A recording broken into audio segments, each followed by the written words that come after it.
SValentin, and I chose graphic design as my topic for my senior internship project. When I first heard of graphic design, it was during the beginning of my sophomore year.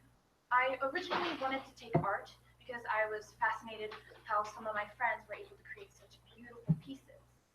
Unfortunately, my band class was the same time as Art 1, and I didn't want to get rid of band. So what my guidance counselor signed me up for was graphic design, stating that it was similar to art and that I would enjoy it.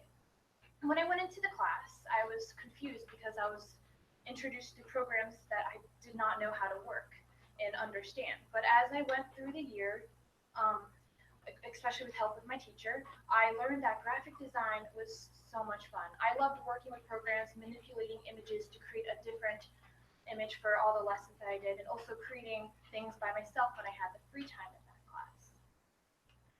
This also goes into my research question, which at first, my research question was on what components help create a successful graphic design business in the marketing world.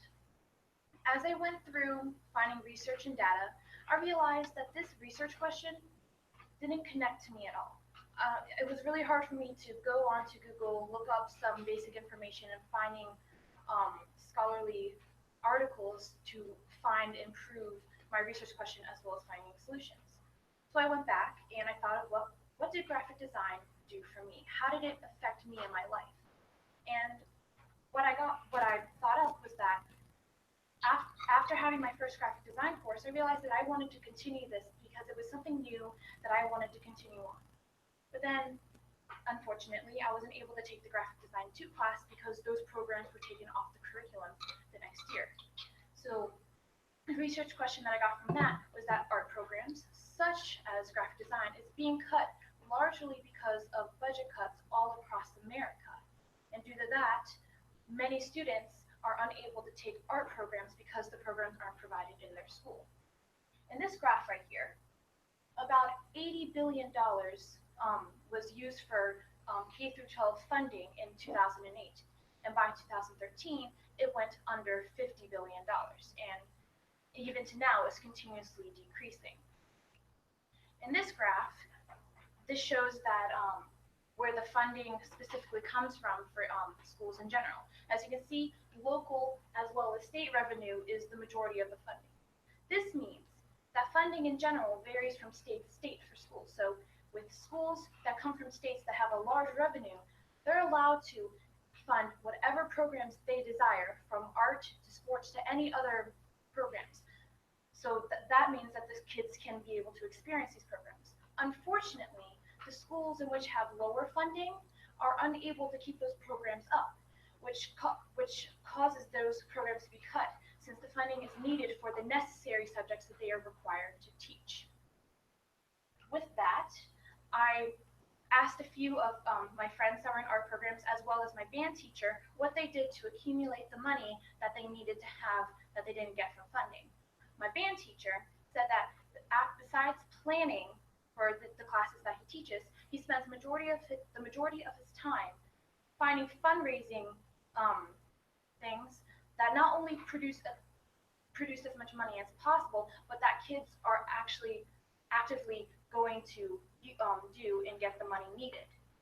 With that, one fundraising thing that we do here is the Music and Arts Festival, which is mainly for the arts class, since in the past couple of years, the art class in general has become a large interest in our schools. And the art program isn't unable to, or has issues with getting the needed supply since the demand is very high.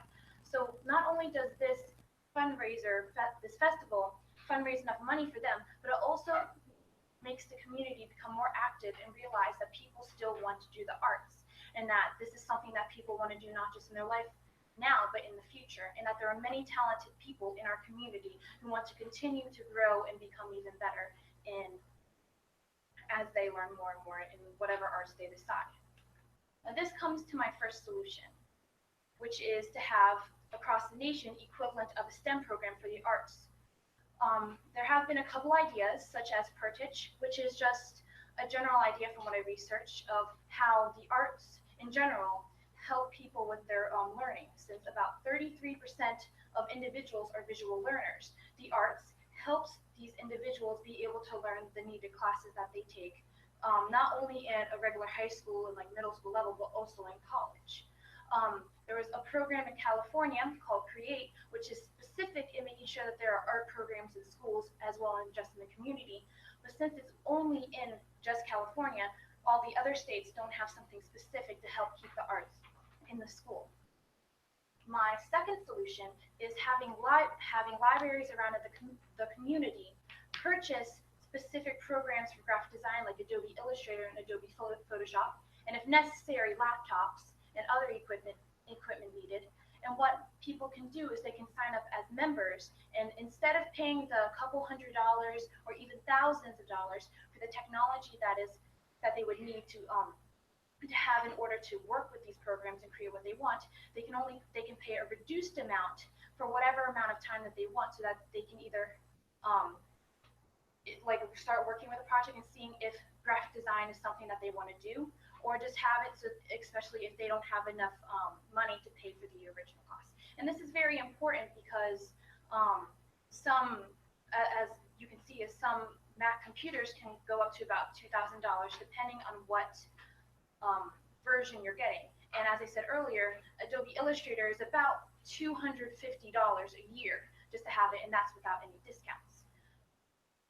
Digital drawing pads can reach $700 if you want to have the best possible. And those who are just coming out without going to any classes or really knowing if this is for them, they will lose a lot of money if there's no way to have a reduced cost for them to at least explore what there is.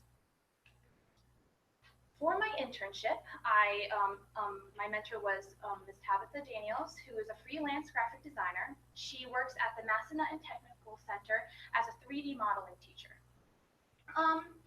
During my internship with her, I worked on a logo for a permanent makeup salon called Diva's Lounge. The client initially wanted the logo to be of her face, and to me and my mentor, that was a little weird of a request, just personally, but we went with it anyways.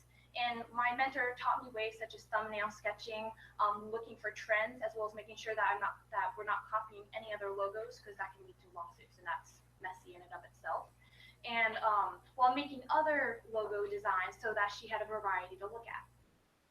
At the end, when we sent in what we had to her, the client realized that having her face as a logo was not the best option that was there. So instead, she asked for what I consider a typical salon design, which was having a silhouette of a girl with long flowing hair, which is what you can see in a lot of like salons. And that was the design that ended up.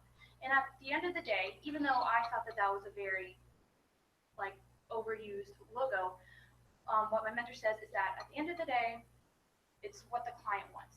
Even if you prefer something else, like a color scheme, a certain logo, a way that a brochure is designed, and even a poster, whoever's paying you wants what they want. And even if it looks really weird with what they want, you just have to go with it, because they're the ones that are going to stick with that logo, and you're going to move on to the next client. I also had an interview with a local graphic design business owner. The business was Watermark Design. Her name was Darcy Lacey. And I asked her what she wanted in a graphic designer when she was hiring people. And what she said is, even though she wanted her employees to have a graphic design major, or at least a liberal arts major, as long as they had the artistic talent, she would hire them. This is because in her business specifically, all the work that they do it either sketching on a sketchbook and then scanning it, or they have a digital drawing pad and they immediately start drawing. She personally does not like it when people use other images and melts them together and making an official logo to people. She's fine with using that as like a practice tool to mess with things, but when actually working, she wants the originality from the person that's designing it. And that came to a shock for me, because when I was in my class, a lot of my lessons were manipulating photos mainly to get used to what each of the different tools were in the program. So hearing that designers need to have this artistic talent just made me think, well, am I able to actually go into this if I don't have that prior experience? So this was a very shocking thing to me when I had this short but very, very enlightening interview. With my community service, I first started with a t-shirt design for Mr. Reynolds, who is the Burbick's computer science teacher. Some of the students do the hour of code every year, and he asked to have a t-shirt design so that they all had something that sort of connected them together. He sort of gave me free reign with how the design looked, and I sort of liked that because this was the first design that I ever had without having like my mentor around to help me.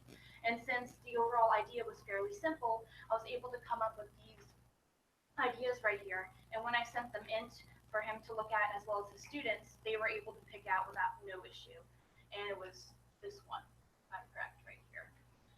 My other part of my community service was, as well as my legacy, was updating the brochure for the Vietnam War Foundation. And in the beginning, I did not know how to make a brochure. Like, I don't know the steps or the process to it, so I had my mentor help me. And the first thing she said was go through all of the wording and either simplify or make sure that the grammar is correct as you go through the spelling. She said to use Word because unfortunately, Adobe Illustrator and all those programs do not have spell check. They have everything else but not spell check. I don't know why, but so I did this, and this was the simple part, just getting through and making sure that everything was correct into what was necessary for the brochure to get the word out. The harder part was taking not only that text, but as well as images to put them together in an order that made it look not only appealing, but that the images connected with the words, if need be. And as you can see, this red outline right here is a little like brochure template to make sure that I didn't have like photos crossing each other so that when I printed it wouldn't like mess up. And I was grateful that I was able to find that because that is an issue that some people do when they don't really know how to make a brochure. They just, that just always happens. It's very frustrating. But overall, just making this part was very difficult, and I had to make sure that I was appeasing to people because not only did I have to do that, but I had to hand make a design for them that was unique to the foundation itself, but was also simple, so I didn't have to overwork myself with the program. Here's a before image of what the brochure was. As you can see, behind all the writing that I had is that there's a lot of text. It's small, and people wouldn't be able to read it because it's just jumbled together. Also, some of the images are blurry and or have no correlation with what's being said. And in the new brochure that I have, I tried to keep a lot of the wording simple, making sure that the pictures were clear and that they were big enough that people can see what the subject of the picture was. And I also had a design which was 3 of the war badges that were in Vietnam that repeated at the bottom here. And currently, I sent the brochure idea to the owner and all the worker and all the people there for them to look at, and they're going to critique it and fix it up so that they have everything that they want. And I will fix it. And hopefully, it will be out to the printers as soon as possible. Overall, I really liked my internship. It was very interesting going back to something that I loved and that I cherished during my sophomore year, and it was something that I was glad to be a part of again. That wasn't just band or swimming. Unfortunately, I also realized that it's just a hobby for me. I cannot see myself being a graphic designer specifically in the future. Yes, it's fun to work with the programs. I love being able to do that, but especially after my interview, I realized that I don't have the artistic talent that I need. And going into college, I needed a portfolio. And since I didn't have a teacher specifically, I was unable to achieve that. And maybe if the program still stayed here and I was able to take that class, I would probably see myself majoring in graphic design because if I had that person there who was willing to help me understand, knowing what I'm doing, I would be able to persevere and most likely be going into the programs for that.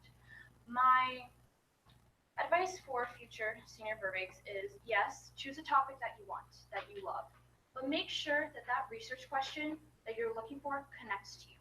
Because I had that issue, and I spent so much time on my original research question that when it was almost close to do my paper and stuff, I had to scramble to get my other research question to find the solutions without having too many issues or contradictions. So that is very important. Make sure that it connects to you on some level, so it's something that you can look forward to, and that you're willing to find the correct solutions that not only affect you but those around you, but that you make sure that it's something that you want to do. It's one thing to have the topic, but it's another to make sure that you don't like not want to do the whole entire project. And in the future, well, in next year, I will be going to the University of Florida. I'll be majoring in English. I hope to potentially go to Japan and England to help further my research by going through the culture and helping me with my writings with the books that I hopefully will get published in the future. And I also plan as well to go to Disney and work with the movies and such, as well as like other cartoon companies with the plot, as well as potentially voice acting, because it's something that I enjoy not only watching and seeing, but wanting to be able to be those people who bring positivity through the world through entertainment. Thank you. Do you have any questions?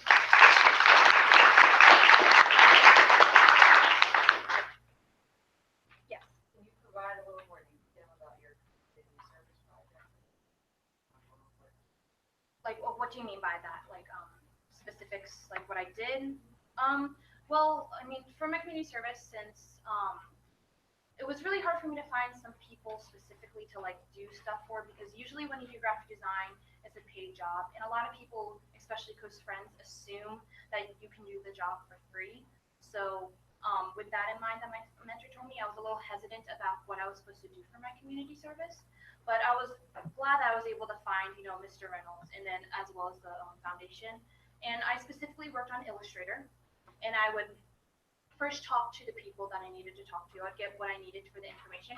But most of the time, I sat in my room or in one of the labs at school and even the library, and I would just work on the program, doing the designs I needed. So really, most of the time, I was in front of the computer. I wasn't really out and about doing things. Unlike some other community service, I spent most of my hours staring at a screen and hoping that my programs didn't crash. Because when that happened, I sometimes had to spend 45 minutes making either making change, like fixing up the changes I was unable to save, or just getting my computer back up since it's a little slow. So on average, how much does an individual have or a company have to pay to get like a logo made? I actually don't know that answer. I never actually thought of that. I assume that depending on the size, like a logo would probably be maybe around $50 or something, or something like that. I know that a larger pieces, especially like packets that include a website, posters, brochures, and occasionally a logo for like events, those can get up into like the hundreds or something like that, because that's a big part of it. And the designer, if there's only one, has to work on all that. And if it's a really small amount of time, the price is usually up because they have to work quicker. Yes. Do you ever consider to take art class hours?